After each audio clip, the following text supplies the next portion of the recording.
Hello,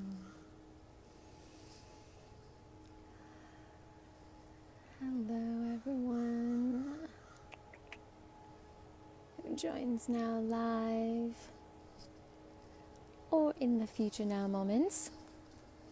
Whenever you come in and say hello, and until people come in, I'm gonna just be a little kitty. And as you come in, just give me a little aloha, a little hello action. Starting to see people flow in now. There's a little bit of a delay. Hopefully my internet is going to provide clear connection for us all, because I'm really enjoying streaming to you all live from my roof. I love it out here. Okay, so we'll come back. Awesome. Hi, everyone. Cool. I'm spectacular, Mehul. Thank you for asking. And I look forward to sharing with you all something that is really juicy in my heart right now, and a response to some posts that I've been reading recently that I have also... This isn't the first time that these posts have come up. This is something that has been pretty common, actually, especially in the spiritual communities, around sexuality, sexual energy, having sex with people. And yeah, there's just some things that I'd like to really put into some perspective and share, and just marinating in all of you being here with me now live. Aloha. Cool. So what I've been seeing and observing on a pretty big scale, there's actually been some people who have, a few million followers who have been even recently making videos about this. And the whole idea is that we're starting to understand the basic mechanics of sexual relating. What happens between a male and female form when there is sexual energy being exchanged. We're starting to understand energetically what's happening. Even though we've always understood, it's been practice in the Eastern traditions for thousands of years, this awareness about what's happening energetically when people are sexually exchanging with each other. That said, it's becoming this new awareness in the Western world, especially in the spiritual communities, and now there's this endeavor that's happening to educate people about what's happening, when you're sexually experiencing another person. That said, there is this really interesting shadow layer that I'm starting to see play itself out. And sadly, it's usually coming from male forms. And this is not exclusive. There have been some female forms that have said very similar things. And I just want to point out this dynamic of what's being shared is about how the female body takes in, and if you guys can hear all the crows, they're just totally a part of this conversation right now, right? Shadow, underworld, shamanic transmission. Okay.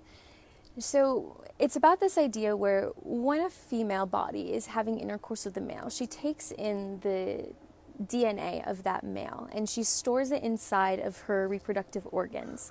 There's also a secondary arc line that female bodies have that male bodies don't have, that go from breast to breast, nipple to nipple, and extend out. Whereas every human body has the same arc line that goes from ear to ear and creates the halo that you've likely seen around, the Buddha, Jeshua, and all of the people that we consider to be having awakened that halo or that connection to divine consciousness. That said, there's a secondary arc line that creates a similar halo, except for that halo goes out and around the female body. And the reason that females have that and males don't is primarily because females bring life into the world. They carry human beings inside of them. And that arc line is what we creates that mama bear feeling, where you just know if something is off in the environment that can potentially threaten the life that you're growing inside of you. And that's really the basic reason why females have this arc line and males don't. That said, within that arc line, the female body stores the energetic imprint of every being that she has been sexually experiencing. So not only is she storing the DNA inside of her body, she's also storing the energetic imprint in this arc line that expands around her heart. So now that we're starting to have more clarity about this whole energetic exchange that's taking place, well, there is this like dissonance that's happening around thinking that this is something bad or wrong, that women can do this. And I want to paint a picture of an alternate perspective about what is actually possible for a female who is empowered in her sexual energy to actually, what she can actually do with that DNA when it's inside of her. Because the way that it's being painted currently is like, okay, well, you know, women, you store all this male DNA, every single male that you've ever been in exchange with sexually. And I'm just getting distracted by the wildlife because I'm just enamored by nature.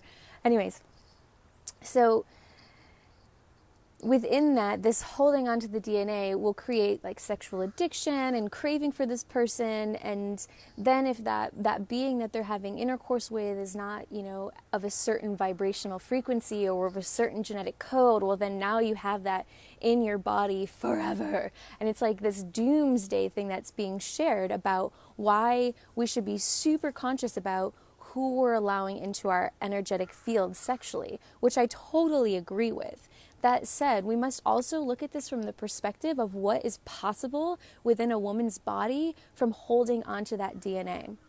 And I'm going to be sharing from personal real-time experience that I've had in this life from being very sexually expressive in the darker times when I was, you know, not this love and light being that a lot of people will perceive me to be. And I think it's important for people like myself to be sharing this about the dark feminine and about what's really possible, because otherwise you create this perspective and have this lens about, okay, well, you know, you're holding on to all of this energy and you really should be careful about that and be very wise about who you let into your fields. Which, what that does is it actually is the wounded masculine going in and trying to continue to find ways of suppressing the feminine sexual energy, because that is what the patriarchy has done. It's been this fear of the feminine sexual energy, of the feminine, and not only in women, in men as well, right? This energy that's within both of us it was very frightened and misunderstood during the patriarchy. So there was an agenda, so we can say, to suppress that energy and to silence it and to like push it down so that it wouldn't be able to tap into what it's capable of, which is this amazing supernatural, magical, alchemical process.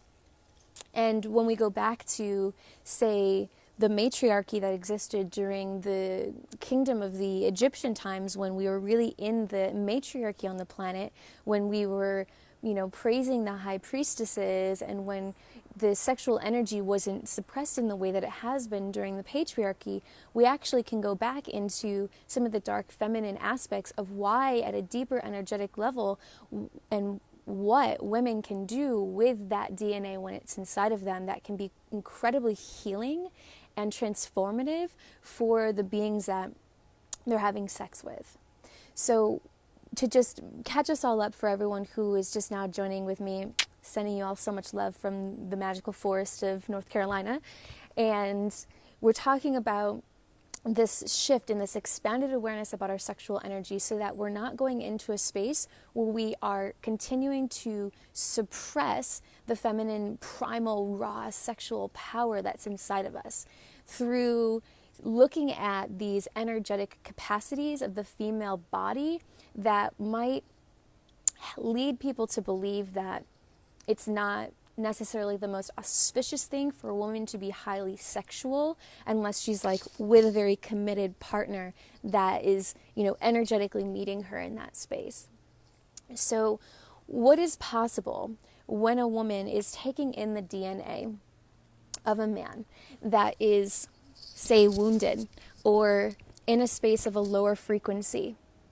And I can attest to this from a lot of experience of having done and embodied this in my early 20s, in my college years, in my late teens, because in that time, this unique code that I'm carrying is a deep ancient high priestess of the Magdalene bloodline, and it's even showing in the galactic astrology. And for those of you who are unfamiliar with galactic astrology, I can share someone that you can follow.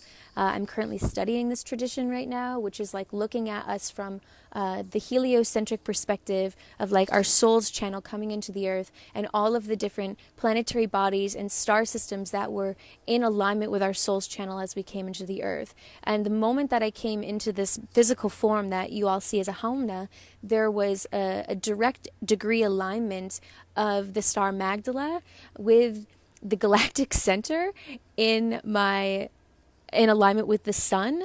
So Magdala, the sun, the galactic center, all within 3 degrees. Magda and the sun at the exact same degree, which means that literally I'm coming in through this Magdalene high priestess line. And what that means is then my whole experience, before I was even consciously aware of it, had been being this high priestess. And I'll share with you all what that really entails, because it speaks to this conversation around what is possible when a woman is taking in a male DNA into her body. So when we were in the days when the high priestess was really valued, and we were in, say, let's just go back to ancient Egypt for a moment and actually go to the moments in time when there was war in ancient Egypt. What would happen was that the men would go out and be in the war, just like it is today. It was, though at that time it was very much the male who was primarily going out and fighting and being in battle. Well, what would happen was when the man came back from war, he would immediately go and see the high priestess. And the high priestess, through sexual alchemy, would actually take that DNA into her body, which is the natural process that happens between a male and female form when they have intercourse. And through conscious awareness of her sexual energy, the woman can actually transmute the entire strain of this man's DNA and heal all of its trauma and all of its pain from war, so that the man is not entering back into society this wounded version of himself, which is happening today. I mean, there is a tremendous amount of war on this planet, and there's a tremendous amount of veterans that are incredibly wounded and really struggling right now, because they go to war, they experience this massive amount of a surge of all their testosterone and all their adrenaline and all their cortisol.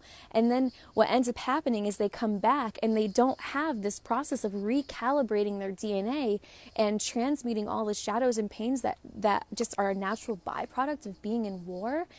And they enter back into society this wounded aspect of themselves. And their DNA, because of how much chemicals are releasing during the moments of being in that type of experience of immense war, the chemicals that are moving through a body completely go and restructure that body's DNA and create a lot of health disturbances for them for the rest of their lives if it's not really integrated and transmuted.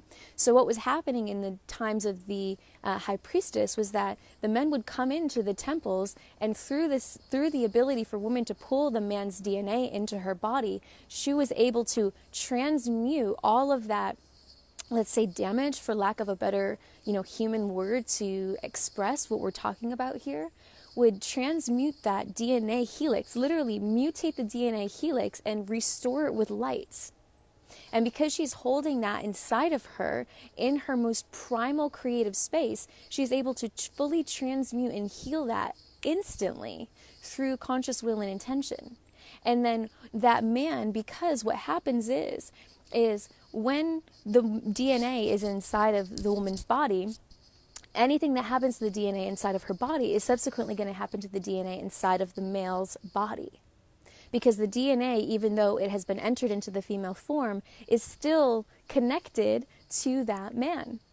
So as it's being transmuted and shifted inside of the female body, it is entering back into the male and is getting a complete reconstruction, if you could call it that, of a pure, crystalline, healed template in the male's DNA. So when we're talking about, women taking the man's DNA, be really careful about who you have sex with. That disempowers this primal, dark feminine energy that is a profound healer. There's a reason why we're able to take in that energy. When I was in my dark ages, I call them that, and was very promiscuous with my body because it was fun and because of a lot of other reasons that are not important for this conversation. That said, there were many moments and times during intercourse where I would become hyper aware of the deepest pain inside of this man's body. And this is like, drug-induced, alcohol-induced, and this is still happening. Hyper aware of the deepest pain inside of this male's body, and my intuitive response would just be to start praying for them during intercourse. And I would just pray for them.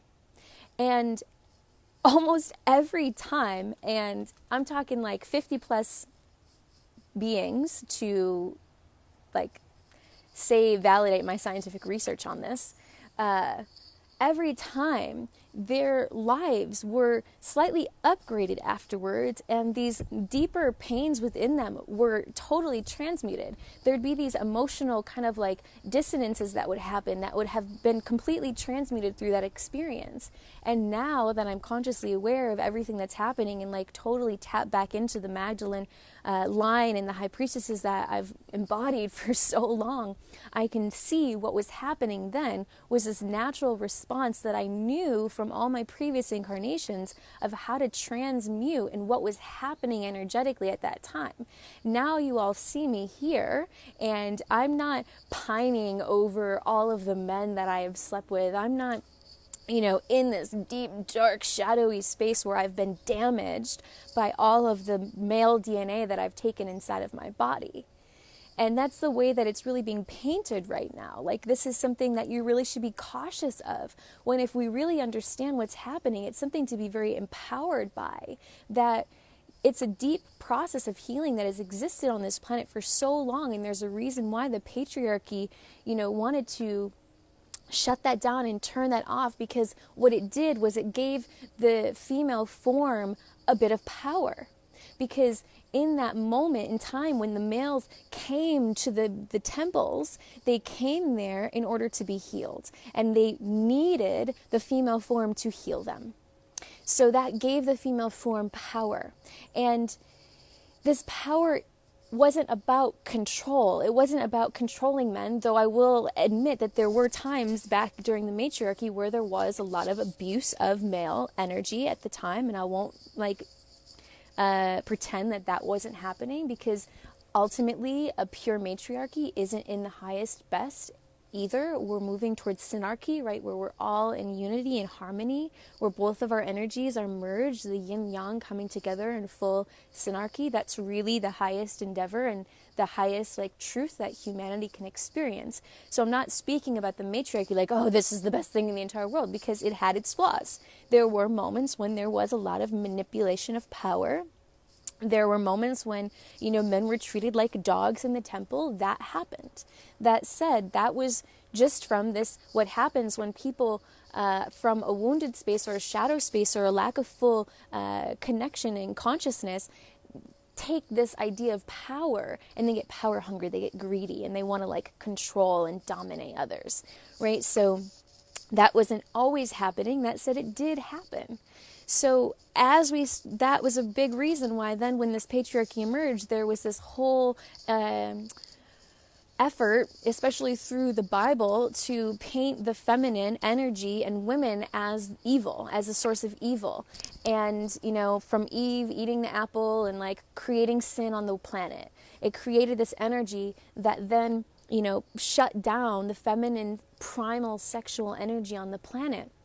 So as we start to awaken the truths that are in us and start to actually look at our bodies and how magnificent our bodies are, then we can start to see this higher alchemy that's possible. And it's not just like, it's not bad or wrong that a woman is taking in the man's DNA if she is fully aware of what's happening, and even if she's not.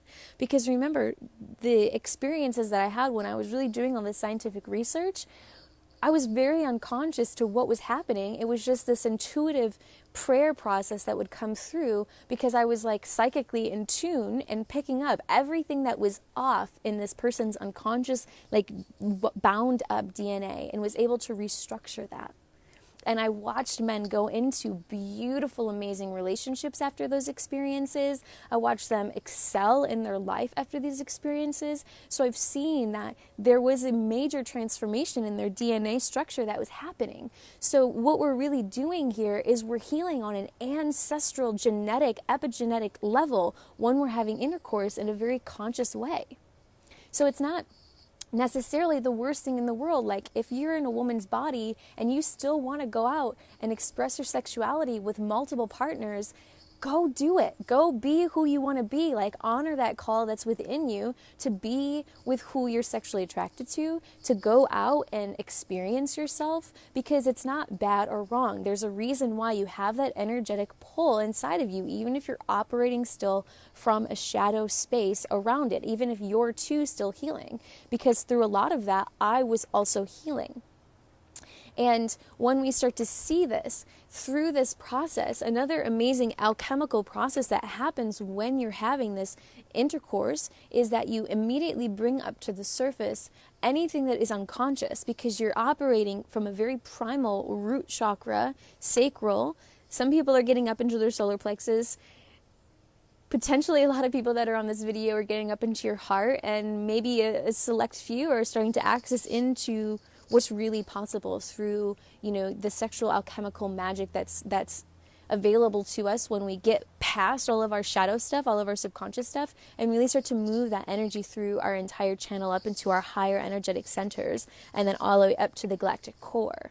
That creates this, tantric bliss that who doesn't want to experience that, right? So from that perspective, when we're even just operating from this shadow space, we're able to heal genetic, ancestral pain that has been carried down through the genetics from generation to generation to generation. This is profound. This is so important. This is rapid healing of trauma that can take place through sexual exchange. And all it takes is just a tiny bit of conscious awareness and a little bit of prayer. And you can transmute that rather quickly and heal things that have been in your family's DNA for generations.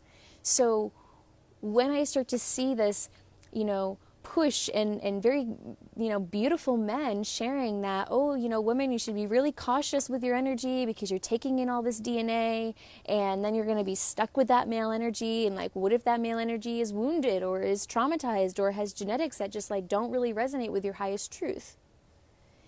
To think that the woman keeps that energy inside of her in that wounded form is disempowering to the feminine energy. That is literally the creatrix that can transform anything into light. So as we start to have these conversations and awaken our sexual empowerment, like, let's get really fucking honest about what's going on and about what's possible, because this is rapid healing that can take place at a genetic level, which is what we're all here to do. Because until we get this genetic shit under wraps and really start transmuting it, we're going to keep passing it on to the children. And then it's going to keep cycling through this human existence. And this is one of the most effective and rapid ways of really cleansing this. That said, it's not going to happen when women are feeling disempowered in their sexuality, when women are feeling like, oh, I can't, engage with this person because maybe like it's not my highest and best. And then they start judging themselves or shaming themselves for having had a lot of sexual partners in this life. And I went through that phase as well. It's taken me a very long time to really speak about something that I've known all along, which was there is a reason why. And it was funny because in my earlier years, I would have these conversations with my girlfriends because I was never wanting to date someone. I was having a lot of fun integrating these energies, and like it felt right for me. And I actually kept a little book of that was burned last year because it felt right to finally burn it, that said, this book was like this log of every experience that was had, and then right next to it was the healing that came as the result of that sexual experience. That is what's possible, and that is the message. And I just have this beautiful little grasshopper come and land right at my feet, and grasshoppers are about singing the messages of spirit that come through in a vibrational transmission. So whether you understand what's happening in this words that are being spoken doesn't matter, because it's about the frequency that's coming through. It's about the energetic transmission, and the mind can't make sense of it. So just allow for that to really resonate and really start to contemplate where in your life you have, if you're in a woman's body, you have claimed this and you have supported men in transmuting some of the DNA that's inside of them, and where you have been empowered by your sexuality, and where we can share this with each other and start to circulate this awareness so that we can really see what's possible through our sexual power. So let's see here. Hey sis, I've got a question. How do we get rid, comments keep popping in. How do we get rid of that DNA that may have been implanted and is not wanted because of the toxic energy? So anytime you're having sex with a man, you're going to be taking in the man's DNA.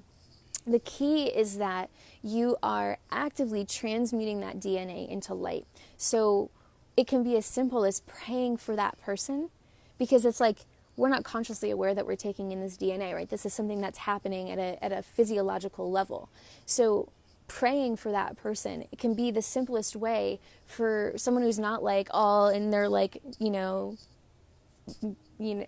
their ninja, like wizard, sorceress kind of energy, because that's not for all of us in this lifetime necessarily. You can simply pray for that energy and see the double helix like charcoal, and then see it shifting and like have the visualization in your womb of it shifting and transmuting into light. And then the most important thing is that you don't keep it in your womb space. Using some ovarian breath or some, let's just call it, there are some amazing Qigong breaths that you can use and circulate that energy through you, circulate it through your microcosmic orbit, get it out of your womb space and through all of your centers to integrate it and transmute it into light, especially once it gets up to the higher centers. So just as a basic practice for women who have not been, actively, consciously engaging this transmutation process, and who likely might have some DNA left over in their reproductive system that is not serving their highest and best, stepping into really learning how to circulate the energy up and out of your womb and going into your womb space, like going into the dark feminine, right? That's the womb. And seeing all of these little, like you can see them like little double helix, or you can see them like little geometric shapes of these beings, and start to see that shift, right? See and penetrate it with light. And then once it's penetrated with light, then breathe it up out of your womb space and through your system and start circulating it until eventually you send it up and out your crown and return it back to source. Please don't send it down into the earth.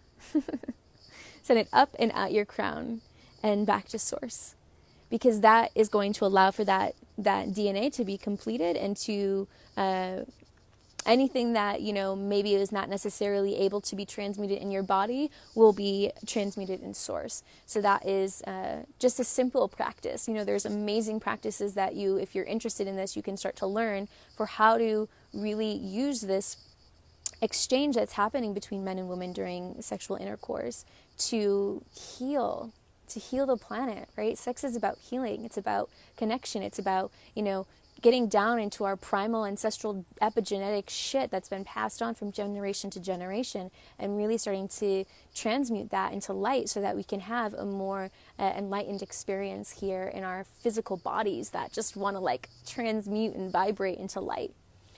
And I'm just going to make sure that no other questions came through before I seal this container in this conversation for now. That said, this will likely be an ever-evolving conversation. Awesome. No more questions came through. I appreciate all of you who have joined now live, and for everyone who watches this in the future, if you found this information to be valuable, share it. Even if it's not publicly, share it in personal messages to people that you know who are really struggling with their sexuality and who are wanting to be more empowered and who are feeling like this whole shift that we're going through into synarchy, which is bringing up all this gunk, is feeling disempowering to them in some way. So I appreciate all of you who are willing to look at this and to be a part of this. Sending you all so much love from the forest. Bye.